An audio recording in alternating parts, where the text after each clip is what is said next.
ताई ऐक ना, ते मी पाया पडतो तुझ्या. युवराज, ना प्लीज कन्व्हिन्स काय करतो. करतोयस अजून तू? विश्वास नाही बसत आहे माझ्यावर. मला गोष्टी रिअलाइज झाल्यात आणि मी तेच सांगायचा प्रयत्न करतोय, पण डॅड माझ्यावर विश्वास नाही ठेवत. ओके ओके, ये माझ्याबरोबर. दया काका, दया काका. उगाच त्याच्या नाटकानं भुलू नकोस हा कौशिकी, मी तुला सांगतोय खरंच. अहो तो या वेळेला नाटक करत नाहीये. तो जे काही बोलतोय ते फार मनापासून बोलतो. अगं या आधी देखील त्याच्या या असल्या वागण्याचा आपल्याला अनुभव नाहीये का?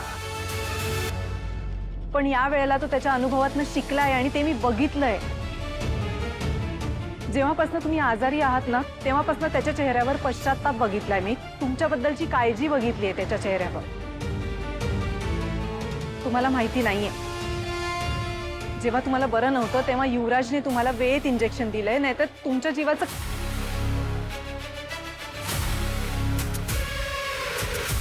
द्या काका, तुम्ही चिडलेला आहात त्याच्यावर, मग प्लीज एक चान्स देऊया ना आपण त्याला, प्लीज. आणि युवराज, जर दया काकांनी तुला माफ केलं तर यापुढे अशी चूक करणार नाहीस असं प्रॉमिस दे त्यांना, आणि ती चूक करू नकोस. नाही पण ते जर बोलणारच नसतील माझ्याशी तर. काका, let's give him one chance. अहो मला मान्य आहे त्यांनी खोटा पुरावा आणला, त्याची न्यूज झाली नाही आणि एमएनएनचं नाव सुद्धा खराब झालं नाही. आणि मी तुम्हाला शब्द देते, जर पुन्हा त्यांनी अशी चूक केली तर कठोर शिक्षा आपण त्याला देऊ. पण तशी वेळच येणार नाही ताई. डोंट वरी, माझ्याकडून असं नाही होणार यापुढे. बरं बरं, ठीक आहे ठीक आहे. मी सगळ्यांच्या समोर तुझ्या तोंडाने सांग, मी बायको आहे इथे, आई आहे तुझी. सांग पुन्हा हे असं माझ्या हातनं काही झालं तर. जर तुम्ही द्याल ती शिक्षा मला मान्य असेल, मी खरंच सांगतो. कौशिकी, तू म्हणतेस म्हणून हा? म्हणजे तुम्ही मला माफ केलं बाबा. थँक्यू ताई, बाबांनी माफ केलं मला. ताई खरंच थँक्यू, खरंच थँक्यू. मी मी मी खरंच सांगतो, मी मी तुम्हाला दोघांचाही विश्वास नाही तुटू देणार यावेळी. खरंच सांगतो. थँक्यू. त्यांनी तुला माफ केलंय, पण पुन्हा अशी चूक होता कामा नाही. नाही नाही नाही, मी मी मी मी प्रॉमिस करतो, मी तुमचा विश्वास यावेळी नाही तोडणार. तुम्हाला दोघांचाही विश्वास नाही तोडणार यावेळी. खरंच सांगतो, मी असं काहीच नाही वागणार. थँक्यू. बरं, मला असं वाटतं आपण सगळे आता बाहेर जाऊया का? दया काकांना थोडा आराम करू दे. पण काही लागलं तर मला सांगा हां ताई, मी आहे इथेच. हो. डॅडना थँक्यू. बरं, आलेच दया काका. कौशिकी, हां, केदार कुठे आहे ग? आणि तारिणी सुद्धा दिसत नाहीये कुठे. आहेत ना, सगळे घरीच आहेत.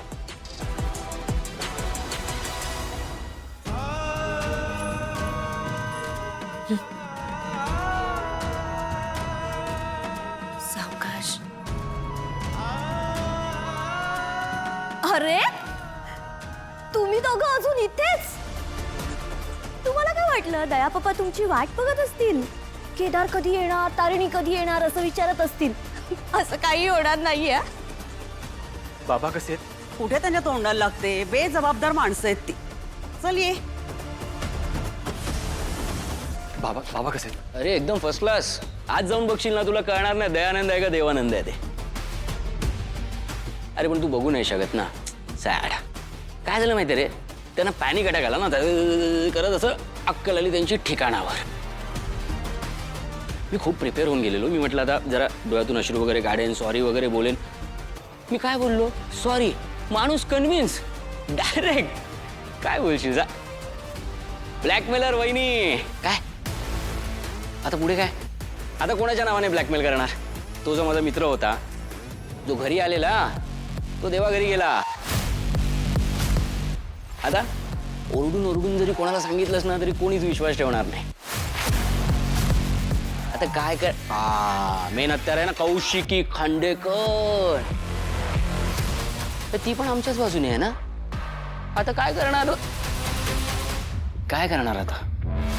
आता काय झालं? नाही नाही, काय काही झालं नाही ताई. मी त्याला तेच सांगत होतो की हे आता जे काय झालं ते विसरून जा. शेवटी प्रोफेशनल गोष्टी वेगळ्या, पर्सनल गोष्टी वेगळ्या. आता हे सगळं विसरून आपल्याला एकत्र काम करायचंय पुढे. तर हा राग धरून बसलाय. मला माहिती आहे तुम्ही दोघं काय तुमची चूक मान्य करणार नाही, त्यामुळे मी तुम्हाला सॉरी म्हणतो. बस सॉरी. चल ना, तर विसर सगळं, सोडूया. ये चल चल, सोडून टाकूया सगळं. हा बोल श्वेता. चेंज झालं पण स्पेशल कॅबिनेट तर साधू सरांच्या अंडर होतं ना. मग ए ए ए काय तुला खूप आनंद झाला होता ना मला ऑफिसमधून बाहेर काढलं होतं तेव्हा. त्याच्यापेक्षा खूप जास्त आनंद मला होणार आहे जेव्हा या घरातून तुला बाहेर काढणार ना त्यावेळेला. आणि तुम्हाला आत्ताच सांगतो, आत्ताच बॅग पॅक करायला घ्या. नंतर जर बोललात की युवराजने घाईघाईत घराच्या बाहेर घालून सामान पॅक करायला घ्या, बघू नको. ए बाई चल कामाला, कामाला लाग, चल.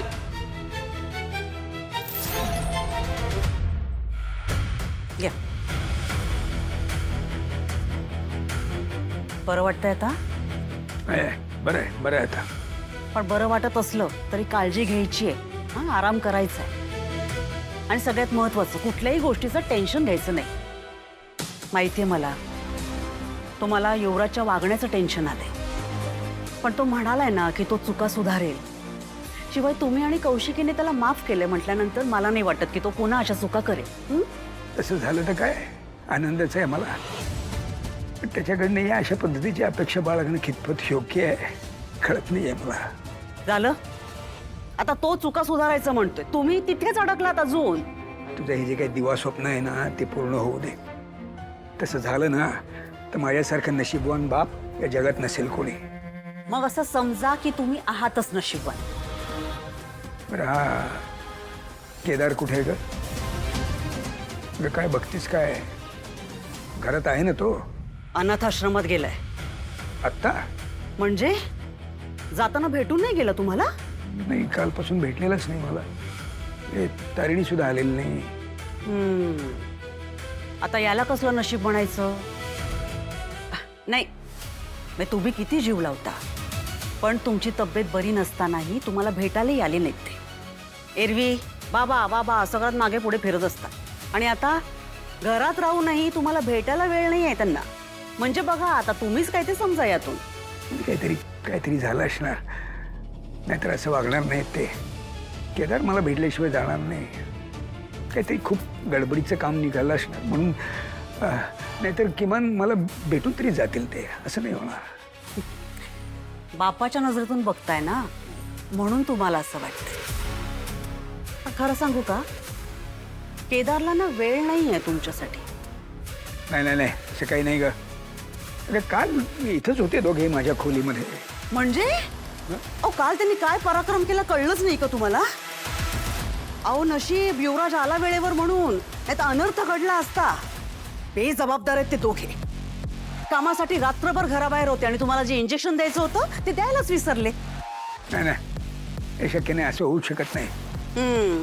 तुम्हाला वाटणारच की मीच खोटं बोलतेय, कारण तुमच्या लाडक्या मुलाला आणि लाडक्या सुनेला बोलते ना मी.